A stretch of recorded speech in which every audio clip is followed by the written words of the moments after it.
Frequency Podcast Network. Stories that matter, podcasts that resonate. I don't know about you, but sometimes when I'm dreaming of a getaway, I go and check the prices on the flights.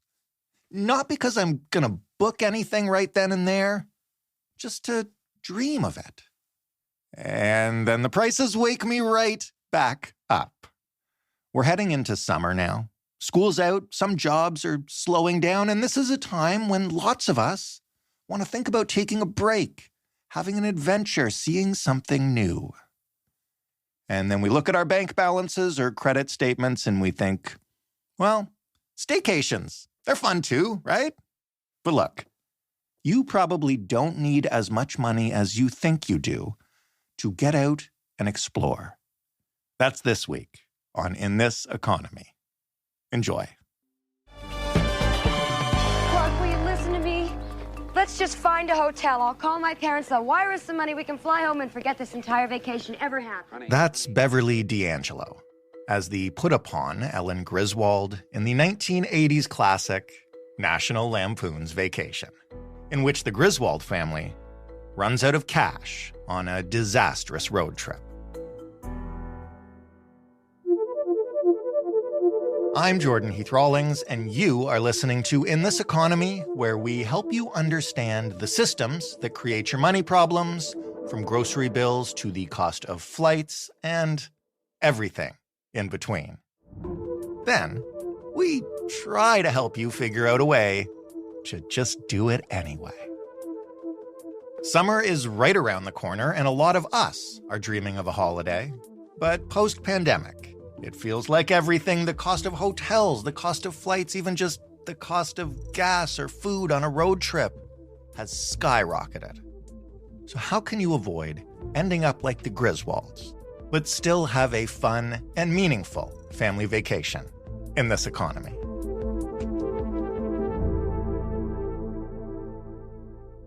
Natalie Preddie is a writer and a TV personality. She not only specializes in travel, she is a seasoned traveler herself, whether that's solo or with a family, and she is full of tips. Whether your summer travel dreams involve planes or trains or automobiles. Before we get into the serious stuff, Natalie, where's the last vacation you went on? Well, you know what? I just got back from a press trip where I did St. Thomas Carnival, which I don't know if you've done Carnival, but it is absolutely amazing. Each Caribbean island has their own version of Carnival. And of course, we have North America's biggest one in Toronto in August. But yeah, it was so much fun. It was hot. It was beautiful. We had lots of costumes on, some amazing artists, soca artists, reggae artists. It was great. Absolutely fantastic. Yeah, it was great. And you didn't have to pay for that trip because this is work to you. That was work. Yes, that was work. As we come out of the pandemic, what kind of changes have we seen to travel, particularly to the cost of it?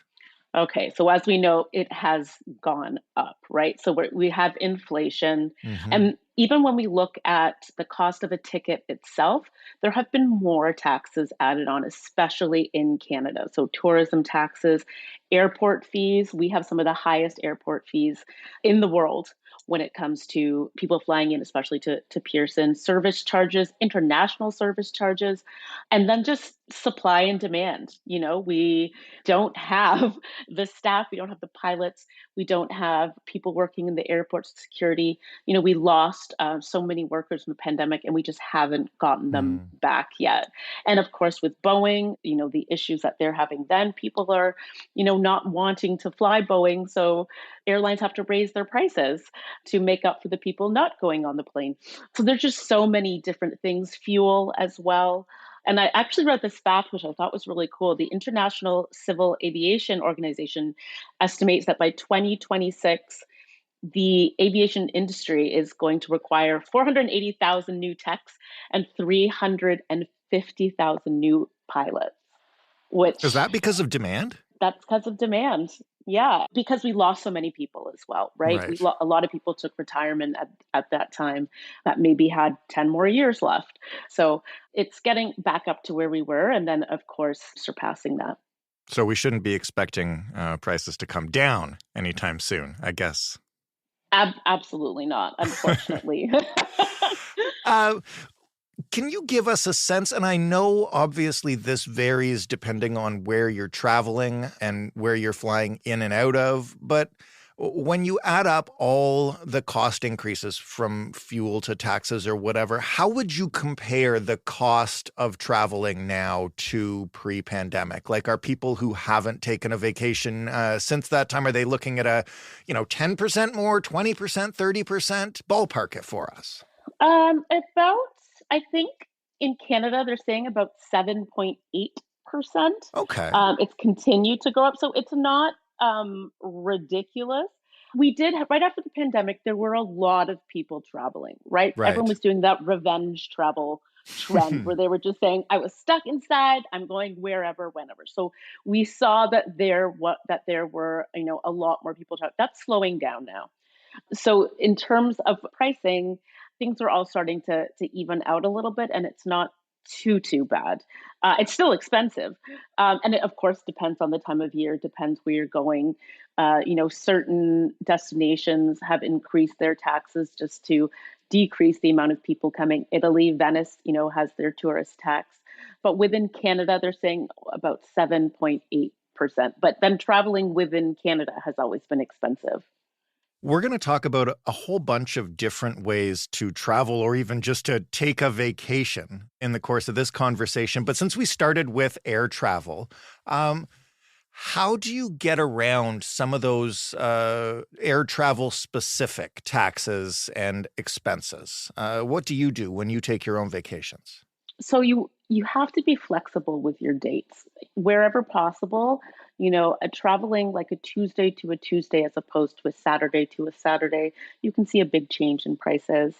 Also, if you book in incognito mode or private browsing, that is very helpful because airlines have cookies, and you go look for that price that you saw yesterday on a certain site, and it's now gone up 10%. So I highly, highly recommend using private mode or incognito mode. Booking ahead is a huge one. So 60 days out for international is what they recommend, and 28 domestically. But also when it comes to those taxes, we specifically mentioned, Toronto having high airport taxes, looking at smaller airports. So I just discovered the other day talking to someone that Jersey City has its own airport. Atlantic City has its own small airport now. At these airports, the taxes are going to be less just because they don't have that traffic. So, just looking at smaller places like that and using an alert service. So I know Google Flights is a famous one.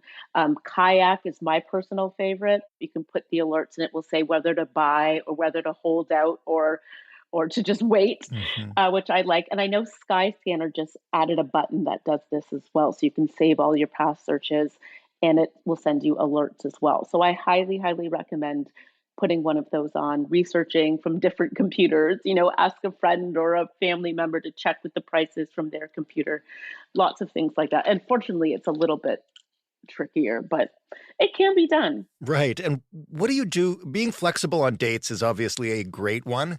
Yes. We're releasing this episode right before summer vacation when a lot of people who have school-age children can't be flexible on dates. Yeah. How do you beat the kind of A, price chaos, but B, even just general travel chaos of trying to travel in those periods with kids? And maybe in the summer, it's not crazy bad because you have 8 weeks or 9 weeks to play with, but come the Christmas holidays, the March break that kids get, like those are the options, right?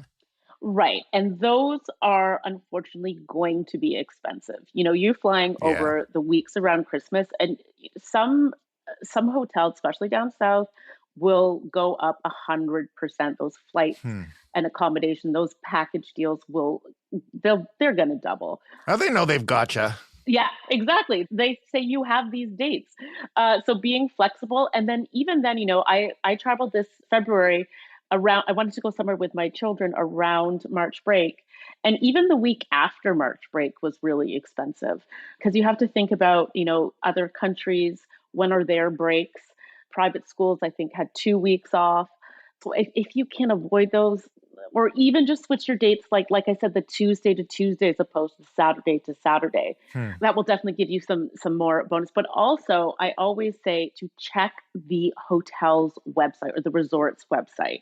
If you book through the resort's website, you can often get better deals than package holidays because they will have deals that you can only get online. So let's say you're 4 days and your fifth night is free, or children stay for free, or we're offering 30% off. So I always say if there's a particular resort you want to go to, have a look on their website before you look through the package deals. If you're not doing one of those getaway resort vacations and you don't have the kind of money where you're going to be able to, fly to Italy or somewhere in Europe, what do you recommend people do to get that sense of immersing yourself in another culture without breaking the bank? Well, train travel is huge at the moment for so many reasons because it is more affordable and it is better for the environment. And train travel itself is becoming more glamorized again, or once again, I should say. So you were seeing a lot of chefs offering dining experiences on the Rocky Mountaineer, for instance, or even like Amtrak. Train stations have their own dining experiences. They're becoming hotbeds for immersion in their cities as well. So train travel is a fantastic idea. And then you, of course, can get to somewhere else. So let's say you're coming from Toronto up to Ottawa or Toronto to Quebec City with Via or something. There are fantastic deals, some great options, and you're still getting to go on a vacation and have a new exciting experience. Where are the biggest ripoffs for traveling? Eating in the airport. It's the Fair. airport is the Wild West. You're paying $12 for a personal size bag of chips, which is just complete madness. So I would say eating and drinking at the airport, if you can avoid it, then absolutely do that. What about outside the airport, though? Outside of the airport, anywhere that is super touristy. So let's say you are able to, let's say you're in Italy, for instance, and you want to avoid the main areas along the river in Florence, for instance. Around there, there's going to be a lot of tourist traps. The food probably won't be that great. You're better off wandering a little bit to find something to eat, or if possible, and I know a lot of people do this, and I love to do this as well, go with a vacation rental. So you are making a few meals at home, even just, a small room that has a toaster and a kettle, Right. and then you can make your own toast in the morning. So that saves you meal on your breakfast. Have your cup of tea, have your coffee in the morning. Those are fantastic. So you could still stay in the hotel and just have those little amenities on the side.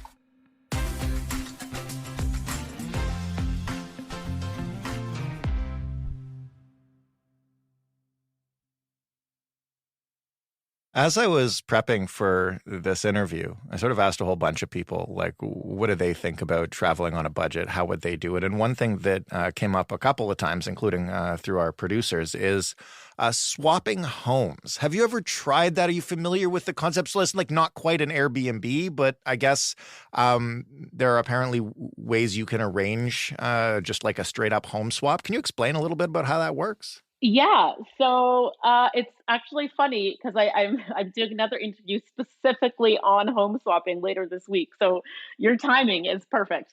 Yeah, so there's companies that do that called like home exchange.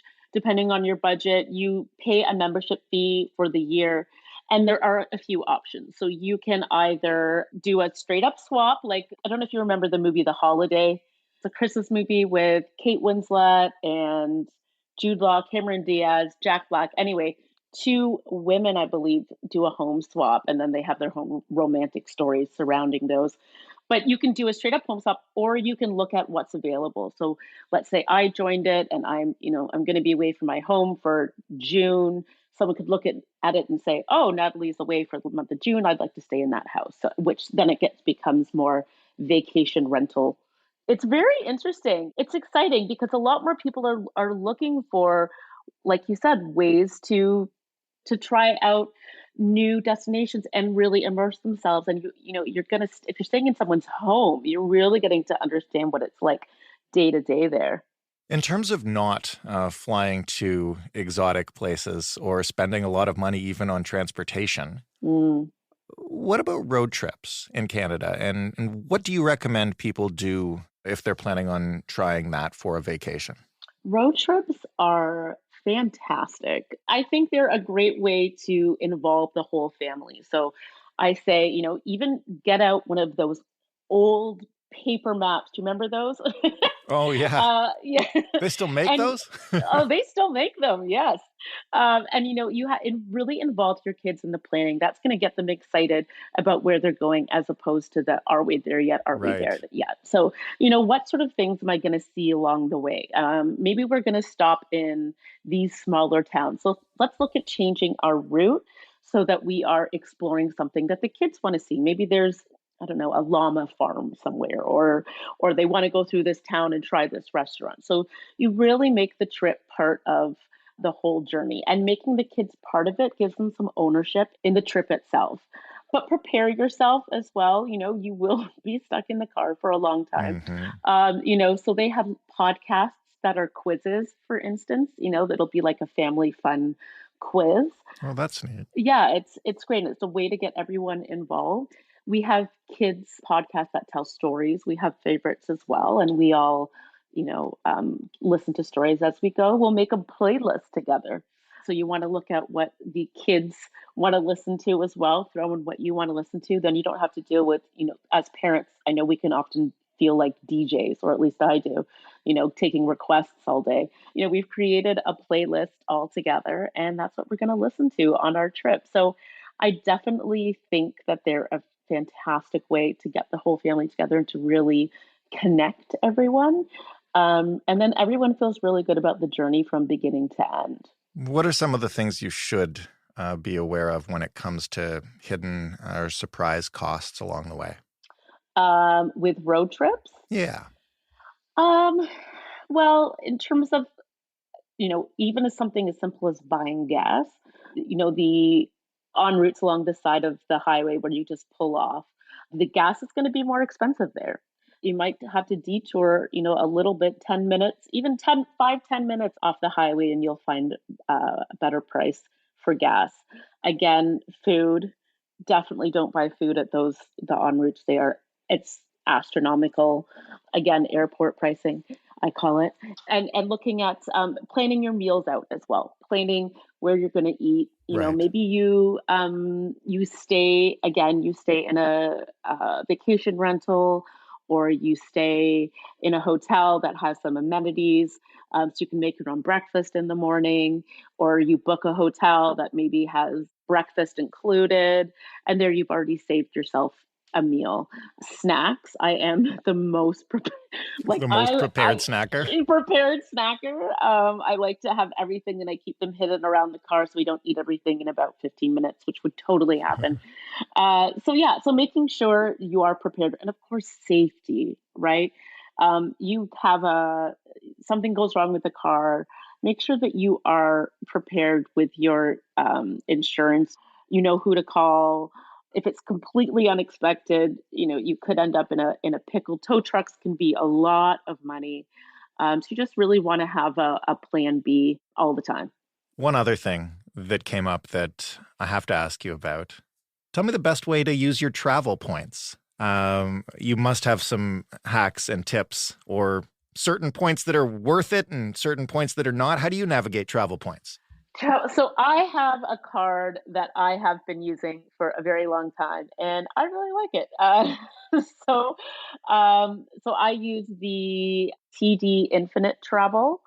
There are so many to go with. I mean, overall, based on all the research that I've done, the American Express Cobalt has some of the highest earnings, and you can get like 5 points on your dining, on your groceries, flexible ways to spend your points as well. In terms of airline cards, the best one is the TD Aeroplan Visa. The only thing with Aeroplan is it can be a little bit tricky to figure out how to maximize your spending with them, Hmm. how to maximize the use of those points. But it's a great card when it comes to rewards. And what I really like about this card, they have $100 Nexus fee rebate every 2 years. So I have a Nexus. It's a fantastic card. I love it. It makes traveling to and from the States so much easier. And, you get the rebate on that as well. And if you're looking for a no fee travel card, the American Express Green Card is a great one. It really depends on where you're traveling the most often. I know my sister has the Marriott Bonvoy American Express, and she loves it because she travels a lot for work and she always stays in a Marriott. And that's where she would see the majority of her budget go, is the hotels. So she can really maximize on, discounted stays, upgrades, because she's there, many times throughout the month. She's able to really maximize the Bonvoy points. The Aeroplan, I also really like Aeroplan. They have great things. They have their own deals with certain stores. So I know Uber, Starbucks, you can get points with, but also even small things like free Wi-Fi is, at 1,000 points, I think, or something like that. So even if you have a small increment, there's still ways that you can use them as you travel. And of course, in Canada, we have so few airlines that that Aeroplan, I end up flying Air Canada or one of the Star Alliance, which is like United, British Airways, those airlines anyway, and I can use them on those airlines as well. It really depends how you spend your travel dollars. Are you flying? I mean, the one I have, the TD Travel Infinite, I really like because I can use it on Expedia for TD. So I can save money on renting a car, and it's a point to a dollar. So it's fantastic, and I get at least one flight and hotel a year on it. So yeah, it's just using it for, whatever you think you're going to use it for most, and also using that card for your everyday purchases. Right. That's one thing I say as well. If you have a travel card, use it for your groceries, use it for your gas, use it for whatever you can, pay it off at the end of the month, so it's not like you are gathering loads of debt, but then you are really turning all of your everyday purchases into points that you can use. Last question, and it's a bit of a detailed one because I want to understand your process. So far, I've been asking you for a whole lot of tips in various ways. The last thing I'd love for you to do is, for somebody traveling on a budget, or let's say you yourself have a budget, walk me through your process of planning your vacation to get the most for your money. Okay. Well, I will look at, first of all, I think about where I want to go. Do I have the kids with me or not? So let's say it's my family of 5. I would go to kayak. I would look at the flights. I'd set an alert. I would also look at how many points I have on my Expedia for TD and where that can get me, how much that can get me. I will play around with dates. Looking at a lot of sites will now show me the most expensive days and the cheapest days. Now, all of this I have done in incognito mode because I don't Right. want it to be tracked. And that's my biggest pet peeve, is when I've forgotten to do that, and what I have put in is now 10 times the price. So definitely in incognito mode, and then I will probably check it over the next week, have a look at the deal on a bunch of different websites. I will usually call the hotel as well and say, this is what I'm looking at. Are there any deals coming up? And usually when you call the hotel, they will throw in an upgrade, or will tell you, we've got this sale coming up in a few days. Depending on the time of year, if I know a Black Friday is coming up or there's going to be a sale, I'll hold off for that. And then I will usually press the buy button on a Tuesday because we know that flights tend to be a little bit cheaper for buying on a Tuesday. Now, I don't know the science behind this, but I've heard it from a few people and a few travel agents as well say, let's wait till Tuesday to book it. So I press the buy button, but I'll usually take about a week to just, suss things out, write down some options, play around, make some phone calls, and even ask some travel agent friends. It doesn't hurt to pick up the phone, which I know we all hate doing, but to pick up the phone and say, or even shoot someone an email and say, hey, I was looking at this. What type of prices are you seeing on that?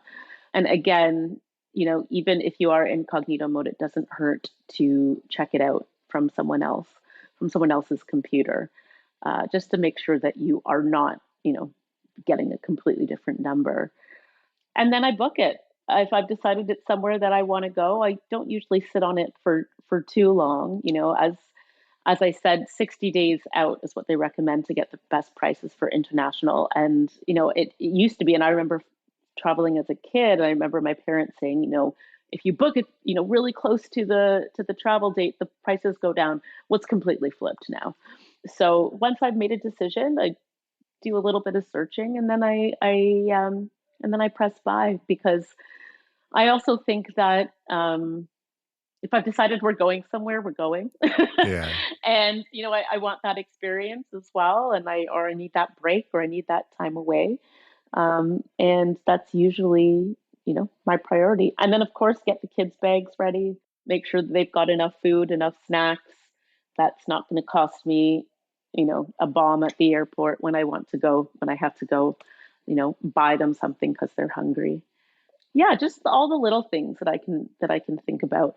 But I think you also, and one thing, that I will balance is the convenience of travel and the budget. I think you can't forget convenience as well, because going through the airport can be stressful, right? Traveling with kids can be stressful. Mm-hmm. They have a lot of stuff. So, what things can you do that are going to mitigate the inconvenience of traveling with kids? So, if it's going to cost me an extra $10 to have diapers shipped to where I'm going, as opposed to putting a week's worth of diapers in a suitcase that I'll probably have to check anyway, I would do that. If it comes to renting some baby gear, if we're staying at a rental property or something and renting it while I'm down there, which is maybe going to cost me an extra $50 for the week, I would rather do that, just to avoid the inconvenience of carrying all the baby gear through the airport. And the baby, I assume. And the baby. Don't forget the baby. Don't forget the baby. Yeah. That's the best travel advice we've got. Don't forget the baby. Natalie, thank you so much for this. It's been a pleasure. And hopefully people have listened to this and can save a few bucks and still get out there this summer. My pleasure. Thanks for having me. Natalie Preddie is a writer and a broadcaster. She specializes in travel, and thanks so much to her for sharing that intel with us. I will definitely be booking my flights in incognito mode from now on. Do you have a money problem, or even a question about some weird aspect of the economy and how it really works these days? We want to hear from you. You can email us at hello@itepod.ca, or you can call us and just talk about it. You can leave a voicemail by calling 416-935-5935. We don't need your real name, but we do need your real numbers, those of your financial problem, and of course, your digits, so we can call you back and talk about it. If you like this show, if you want more of this show, if you want us to keep making this show, please share and tell your friends to listen. You can also like and rate and review and follow, or whatever your favorite podcast app allows you to do. I'm your host and executive producer, Jordan Heath Rawlings. This episode was written and produced by Marsha Whitsid, Allison Broverman, and Stephanie Phillips. The sound design was done by Robin Edgar. Mary Jubrin is our digital editor. Diana Kay is our manager of business development. Together, that makes us the Frequency Podcast Network, a division of Rogers. Thanks for listening. We'll talk soon on In This Economy.